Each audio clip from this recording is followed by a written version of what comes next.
Now let's talk about the first retirement risk, what I call the tax time bomb.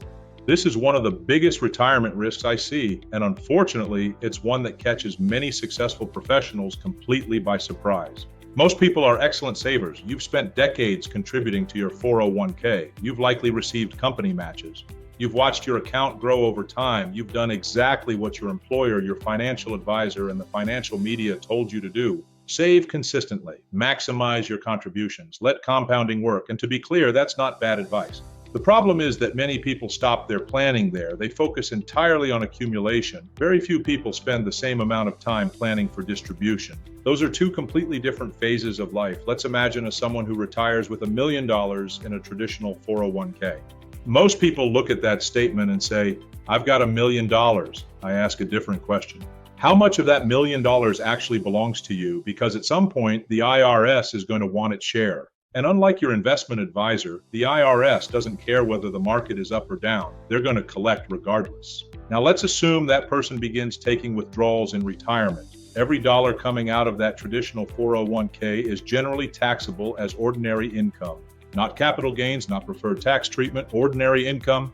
Then let's say they also have Social Security. Maybe they have a pension. Maybe they're still doing some consulting work. Now, all of these income sources start stacking on top of one another. Suddenly, they're paying more taxes than they expected. And here's the part many people miss. Higher income doesn't just mean higher taxes. It can trigger additional consequences. Your Medicare premiums can increase. More of your Social Security can become taxable. You can lose flexibility around how you access income. One decision starts affecting another, and that's why I call it a tax time bomb. The issue isn't the account itself. The issue is that many people never developed a strategy for dealing with the tax consequences later. Let me give you an example. A gentleman I met spent nearly 30 years working in manufacturing. He had done everything right, excellent career, strong savings habits, a sizable 401k. When we sat down together, he was proud of the account balance, and he should have been. He had earned it. But when we started looking at what retirement income would actually look like after taxes, the conversation changed. Nobody had ever shown him that retirement planning isn't simply about account balances. It's about spendable income. The question isn't how much money do I have? The question is how much money do I get to keep? That's a very different conversation. Now here's another issue. Most people assume tax rates will remain relatively stable forever. Maybe they will, maybe they won't. The truth is nobody knows. Tax laws change, Congress changes, governments change, economic conditions change. When you place most of your retirement assets into a tax-deferred account, you're essentially creating a partnership with the IRS. The problem is that your partner gets to decide the future tax rates. I don't know about you, but I don't like giving up that much control. One of the most important concepts I teach clients is tax diversification. Most people understand investment diversification, stocks, bonds, different sectors, different asset classes, but very few people diversify their taxation, and in retirement, taxation often becomes more important than investment performance. Think about it this way. If two people have exactly the same retirement account balance, but one loses significantly less to taxes over the course of retirement, who wins?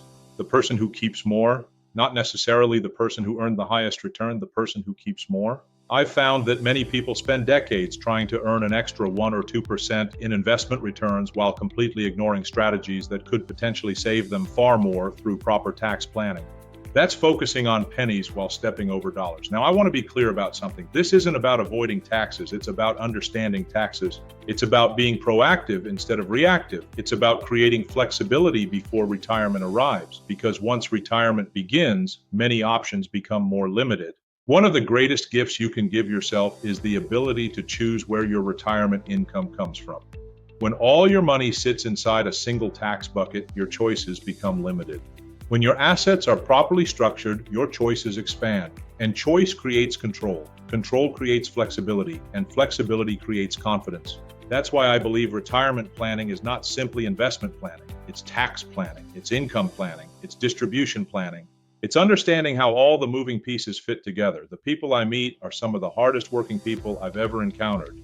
You've spent decades solving problems, improving processes, managing risk, and building careers. You understand the value of preparation. You understand the importance of systems. You understand that small mistakes can become expensive mistakes if left unaddressed. Retirement planning is no different. The goal isn't simply to build assets. The goal is to keep as much of those assets as possible. Because at the end of the day, retirement isn't measured by what your statement says. It's measured by what you actually get to spend, enjoy, and pass on to the people you love.